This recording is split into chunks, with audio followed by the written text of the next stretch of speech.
कहानियां हम सभी को पसंद है। कई छोटे छोटे किस्सों से जुड़कर बनती है एक कहानी। हमारी जिंदगी भी एक कहानी की तरह है जिसमें कई सारे छोटे छोटे पहलू छुपे हैं। इन्हीं पहलुओं के बीच जिंदगी हमें कभी कभी ऐसे मोड़ पर ले आती है जहां हमें एक फैसला जरूर लेना पड़ता है। चाहे वो डिसीजन सही हो या गलत, चाहे उस फैसले से किसी और का भला हो या बुरा, हम फैसला जरूर लेते हैं। हमारे जिंदगी में हमारा कल हमारे आज के लिए गए फैसले पर निर्भर करता है और कई सारे डिसीजंस हम अपने बीते हुए कल के अनुभव पर भी लेते हैं। इस कहानी की शुरुआत होती है मेघा से। मेघा काफी प्यारी सी लड़की है, मगर उसके लाइफ में कुछ भी प्यारा नहीं है। बचपन में ही इसके माँ बाप गुजर चुके थे, तभी उसे एक फैमिली ने अडॉप्ट कर लिया था। उसे कभी माँ बाप का प्यार नहीं मिल पाया। काफी उदास सी रहती है ये। इसकी सौतीली बहन भी इससे काफी नफरत करती है और उसकी सौतीली माँ भी उसे काफी सुनाती है, काफी डांटती है। ये बस दिखावा करती है कि इसे कोई फर्क नहीं पड़ता, मगर ये सैड होकर सभी चीजें अपने बेस्ट फ्रेंड डायरी को बताती है। खुद को खुश रखने के लिए कभी कभी गिटार भी बजा लेती है ये। कभी कभी जिंदगी हमें ऐसे पलों का सामना कराती है जिनके लिए हम तैयार भी नहीं रहते। कभी कभी उन हालात के हम लायक भी नहीं होते, मगर हमें उन लम्हों का सामना चाहते ना चाहते करना जरूर पड़ता है। खैर, मेघा को अपने माँ का प्यार कभी नहीं मिला, मगर प्रकाश को सबसे ज्यादा उसकी माँ ही प्यार करती थी। ये है प्रकाश। ये एक इंट्रोवर्ट बंदा है। इसकी लाइफ काफी सॉर्टेड है, पढ़ाई में काफी तेज है। ये अपने क्लास का टॉपर है पिछले 5 सालों से। इसके घर में सिर्फ इसकी माँ रहती है इसके साथ, जो इसे बहुत ज्यादा प्यार करती है। उसकी माँ हर रोज उसे पढ़ाई करते वक्त उसके लिए बॉर्नवीटा बना देती है। इसकी हॉबीज की लिस्ट काफी छोटी है, जिसमें से एक है पढ़ाई और दूसरी है इसकी चित्रा। इंस्टीट्यूट के बहाने ये 6 किलोमीटर दूर सिर्फ उसे देखने को जाता है, और सिर्फ इतना ही नहीं, और जब घर में इसे पढ़ाई से फुर्सत मिले तो उसे ऑनलाइन स्टॉक भी करता है। अपनी दिल की बात उसे बताना जरूर चाहता है, मगर वो काफी घबराता है इस बात से। अपने फीलिंग्स को बयां करना जरूरी होता है, क्योंकि जब तक हम अपनी फीलिंग्स को किसी से कहे ना, तब तक कैसे किसी को हम पर भरोसा हो कि उन फीलिंग्स के साथ हम जी रहे थे। इसलिए प्रकाश को भी अपने फीलिंग्स के बारे चित्रा को बताना जरूरी था। आखिर चित्रा कौन थी?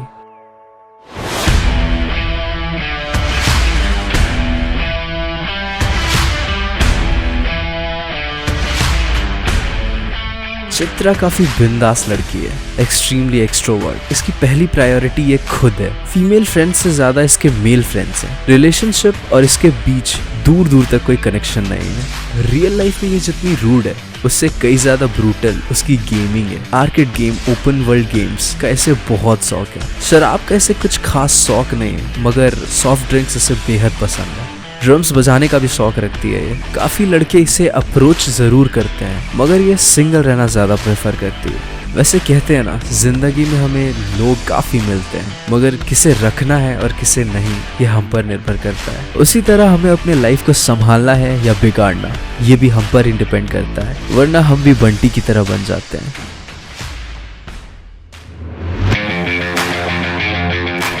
ये बंटी है। वैसे तो ये दिखता बहुत सीधा साधा है, मगर इसकी हरकतें ठीक इससे उल्टी। दुनिया में ऐसा कोई नशा नहीं होगा जिसको इसने किया ना हो। 10th के बाद अपनी पढ़ाई काफी पहले छोड़ चुका था ये। इसे घर के बाहर की दुनिया, खास करके अपने दोस्तों के साथ वाली दुनिया ज्यादा पसंद है। खैर, इन सब बुराइयों के बावजूद इसमें एक अच्छाई जरूर है। ये अपने दोस्तों के लिए कुछ भी कर सकता है। कुछ भी मतलब कुछ भी।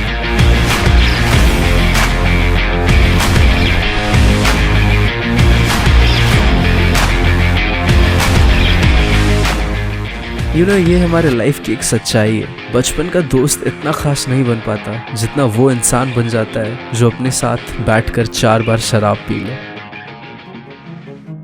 खैर, आज बंटी ने थोड़ी पी रखी है, क्योंकि वो आज कुछ ऐसा करने जा रहा है जिसमें उसे काफी हिम्मत की जरूरत है। वैसे तो ये बाहर शेर है, मगर घर में अपने बाप से ये बहुत डरता है। अपने बाप को सोता हुआ देखकर वो धीरे से अलमारी खोलता है और चुपके से पैसों की तलाश करता है। कुछ कपड़ों के नीचे उसे 500 के कुछ नोट मिलते हैं। उन पैसों को अपने हाथ में रखकर वो रुक सा जाता है, और फिर उसके लिए ये पल थम सा जाता है। ये कुछ पल हमारे लिए काफी इम्पोर्टेंट होते हैं, क्योंकि इन्हीं लम्हों में हमें अपना फैसला लेना पड़ता है। बंटी उन पैसों को अपनी पीछे वाली जेब में डालकर चुपके से रूम से निकल जाता है। उधर चित्रा अपने किसी दोस्त के साथ बात कर रही है और यहाँ प्रकाश काफी नर्वस अपने दोस्त के साथ उसके कार में बैठा है और बस चित्रा को देखे जा रहा है। आज चित्रा का बर्थडे है, काफी खुश है आज वो। बहुत प्यारा सा ब्लैक ड्रेस पहनी है वो। इधर बंटी अपने दोस्त प्रकाश के लिए एक सोने का चेन लाया है जो उसने घर से चुराए पैसों से खरीदा है ताकि वो चित्रा को इसे दे सके। बंटी अपने दोस्तों के लिए कुछ भी कर सकता है, कुछ भी। प्रकाश पहले थोड़ा घबराता है मगर बाद में उस चेन को वो ले लेता है और फिर हिम्मत करके चित्रा की ओर बढ़ता है वो ताकि उसे वो चेन दे सके। पिछले 3 सालों में ये पहली बार था कि प्रकाश चित्रा के इतने करीब था। ये लम्हा प्रकाश के लिए थम सा गया। इस पल में उसे ये डिसीजन लेना था कि चित्रा को खोने का रिस्क ले या ना ले, मगर उसने हिम्मत दिखाई और चित्रा के कंधे पर हाथ देकर उसे बुलाया और थोड़ा शर्माते हुए उसने उस गिफ्ट बॉक्स को सामने लाया। अब डिसीजन लेना पूरी तरीके से चित्रा के हाथों में था। वैसे चित्रा को ये सब बिल्कुल पसंद नहीं था मगर पता नहीं क्यों प्रकाश में कुछ अलग बात थी। चित्रा कुछ पल रुक सी गई और मन में काफी ख्याल घूम रहे थे उसके। उसे अपना फैसला लेना था कि अब आगे क्या करना है। इतना सोचने के बाद उसने उस प्रपोजल को एक्सेप्ट कर लिया और उस गिफ्ट को लेकर वो घर की ओर बढ़ती रही और हड़बड़ी में उसे टेबल पर रखकर चली गई। यहाँ मेघा काफी उदास सी चले आ रही थी क्योंकि उसकी सौतेली बहन का आज बर्थडे था और उसे और ज्यादा कम प्यार मिल रहा था आज उसे। वो अपने घर जाती है, टेबल पे पड़ा वो गिफ्ट देखकर रुक सी जाती है। ऐसे ही उसका मन आज काफी उदास सा है। ऊपर से ये देखने के बाद वो और ज्यादा उदास हो जाती है। वो बस उस गिफ्ट को अपने हाथों में रख कर सोचती है कि उसकी सौतेली बहन की जिंदगी उससे कई ज्यादा बेहतर है। मेघा के लिए वो पल थम सा जाता है और उसके दिमाग में उस गिफ्ट को लेकर कई ख्याल आते हैं।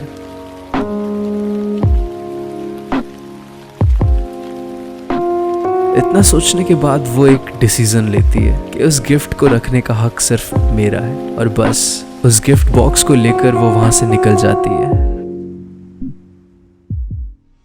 वो उस गिफ्ट बॉक्स को रास्ते में चलते हुए खोलती है और इसी दौरान कुछ बंदों की नजरें उस सोने के चेन पर जाती है। वो उस चेन को पहनकर देखना चाहती थी मगर उतने में पीछे से वही लड़के आ जाते हैं और उसका रास्ता रोक लेते हैं और उसे चारों ओर से घेर लेते हैं। मेघा काफी ज्यादा घबरा जाती है और डर कर पीछे की ओर बढ़ने लगती है और बढ़ते बढ़ते गिर भी जाती है। वो एक लड़का उसके चेन को पकड़कर खींचने लगता है मगर मेघा भी उस लड़के का हाथ काफी जोर से पकड़ लेती है। उन दोनों के बीच काफी खींचातानी होती है। वो लड़का अपने पीछे खड़े दोस्त को पीछे से गन निकालने को कहता है। उसका दोस्त गन निकालकर मेघा को डराता है मगर मेघा फिर भी हाथ नहीं छोड़ती। तभी किस्मत से इसी बीच पुलिस के सायरन की आवाज आती है कहीं से और उसे सुनकर बाकी के लड़के घबरा जाते हैं और वहां से निकल जाते हैं मगर जिसके पास गन था वो वहीं खड़ा रहता है और उसे डराता है ताकि वो उसे गोल्ड का चेन दे दे। पुलिस का सायरन सुनकर ये भी जरा घबरा सा जाता है और इसी घबराहट में आकर वो गोली चला देता है जिससे मेघा की जान चली जाती है।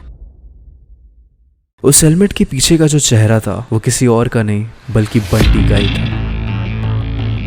बंटी अपने पास पड़े डेड बॉडी को देखकर डर सा जाता है और हेलमेट को नीचे गिराकर उसके हाथ से वो चेन ले लेता है और वहां से निकलते वक्त उस चेन की तरफ उसकी नजर जाती है और वो उस चेन को देखकर शॉक्ड हो जाता है और सोचता है कि ये चेन तो